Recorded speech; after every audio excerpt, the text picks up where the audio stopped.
시대의 소망 제2장 선택된 백성.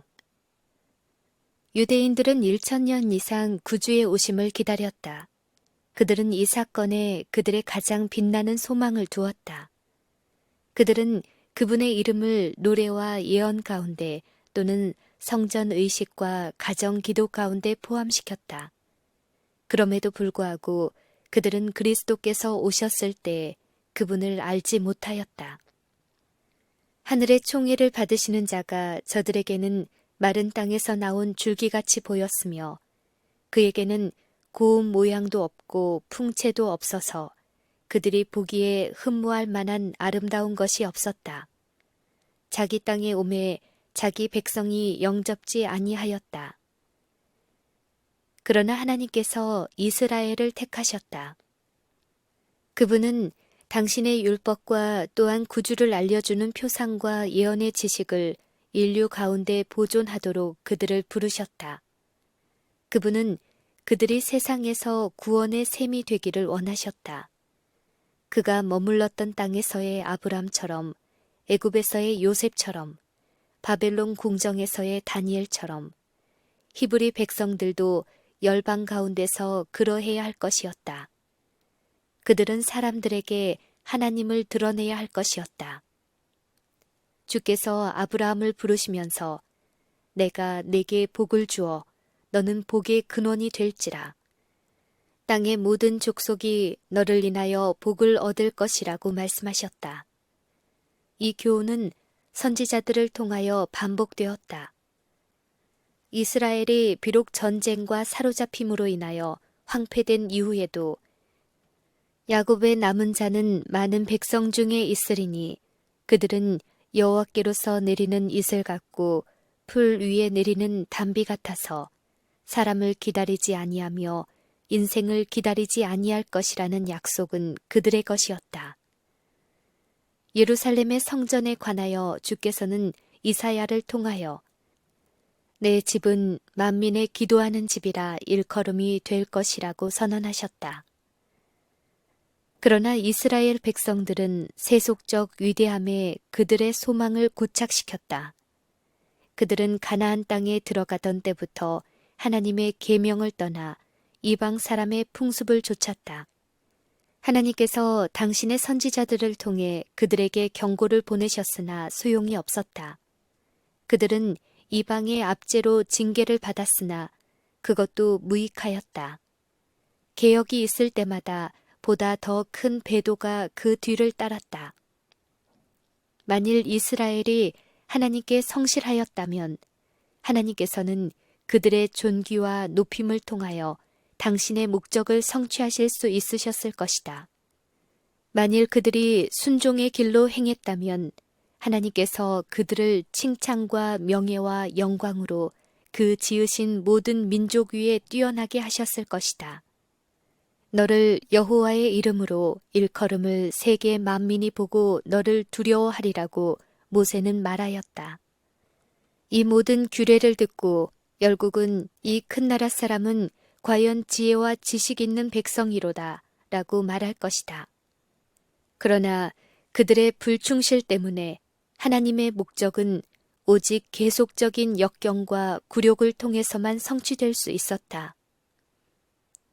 그들은 바벨론에 종속되어 이방 나라들 가운데 흩어지게 되었다. 많은 사람이 고통 가운데서 하나님의 언약에 대한 그들의 충성심을 새롭게 하였다. 그들이 버드나무 위에 그들의 수금을 걸어놓고 황폐된 성전을 생각하며 슬퍼할 때에 진리의 빛이 그들을 통하여 비쳐나가고 하나님을 아는 지식이 열방에 퍼지게 되었다. 이방 사람의 희생 제도는 하나님께서 제정하신 제도를 왜곡한 것이었다.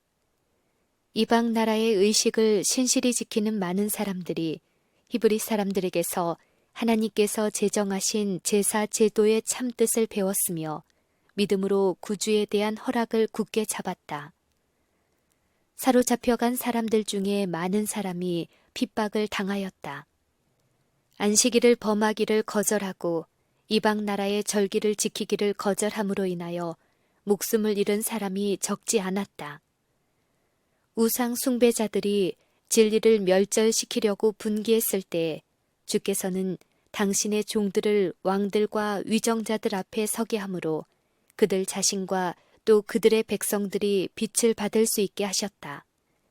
가장 위대한 군주들이 그들의 히브리 포로들이 숭배하는 하나님의 최상권을 선포하게 된 일이 여러 번 있었다.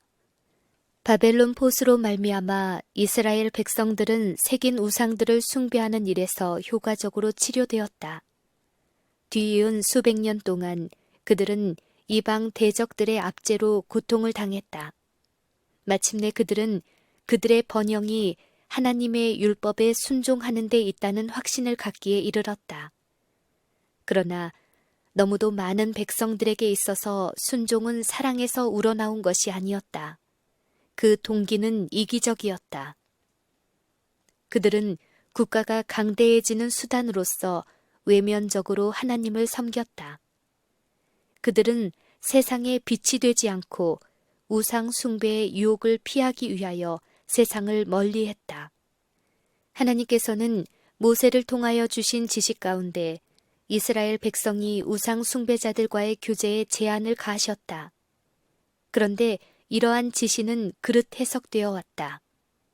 이것은 그들이 이방 나라의 풍습을 따르는 것을 방지하기 위한 것이었다. 그러나 이것은 그들과 다른 나라들 사이에 분리의 장벽을 세우는 데 이용되었다. 유대인들은 예루살렘을 그들의 천국으로 바라보았고 하나님께서 이방 나라들에게도 인자하심을 베풀지나 않으실까 시기하였다. 바벨론에서 돌아온 후에는 종교적인 교훈에 대하여 많은 관심이 기울여졌다. 국내의 각 처에 회당들을 세우고 거기서 제사장과 서기관들이 율법을 해석하였다. 그리고 학교들도 세우고 예술과 과학과 아울러 의의 원칙을 가르치노라고 하였다. 그러나 이런 기관들은 부패하게 되었다.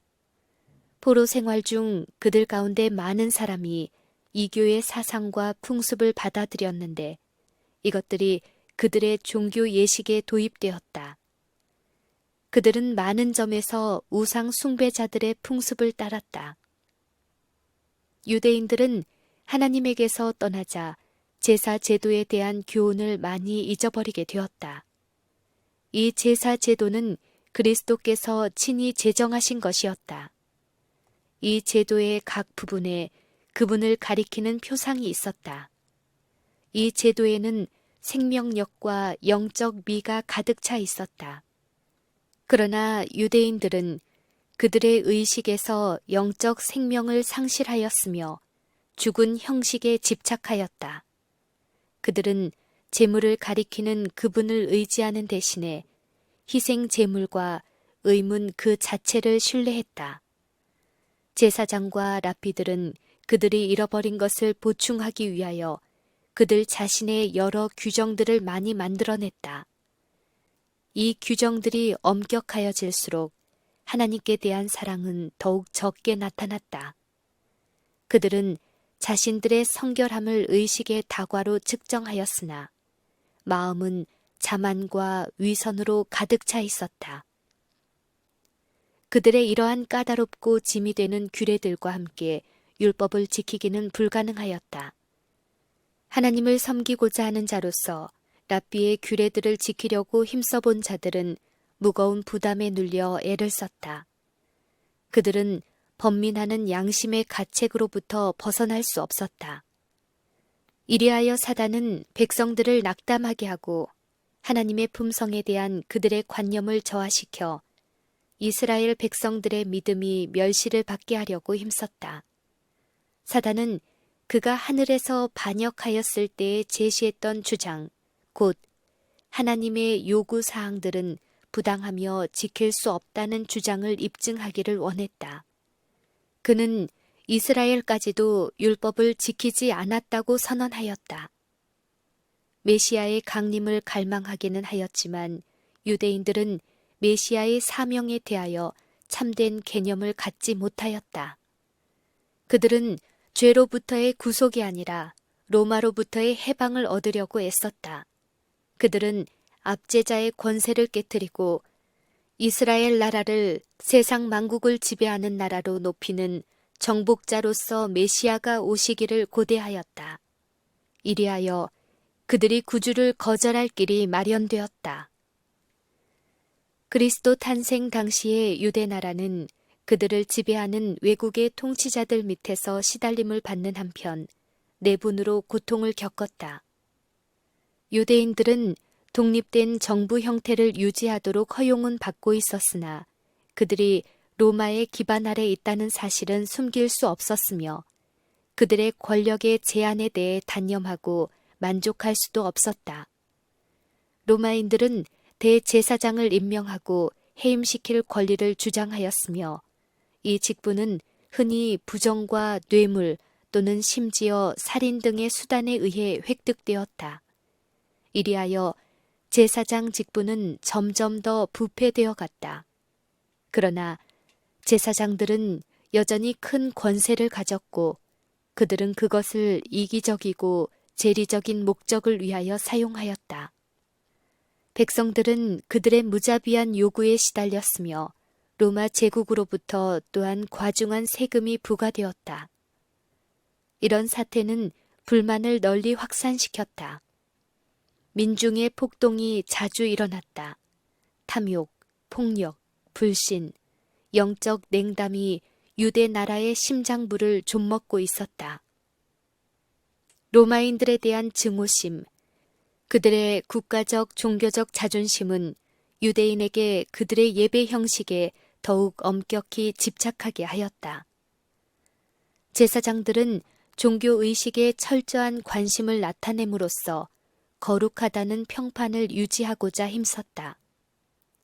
흑암과 압박 속에 있는 백성들과 권세를 잡으려고 갈급하는 관원들은 그들의 원수를 정복하고 이스라엘 나라를 회복시킬 자가 오시기를 갈망했다. 그들은 예언들을 연구하였으나 영적 통찰력이 없었다. 이리하여 그들은 그리스도의 초림의 굴욕을 가리키는 성경 구절들을 간과하였으며 그분의 재림의 영광을 언급하는 성경 구절을 잘못 적용하였다. 교만이 그들의 통찰력을 흐리게 하였다. 그들은 예언을 그들의 이기적 욕망에 일치되게 해석하였다.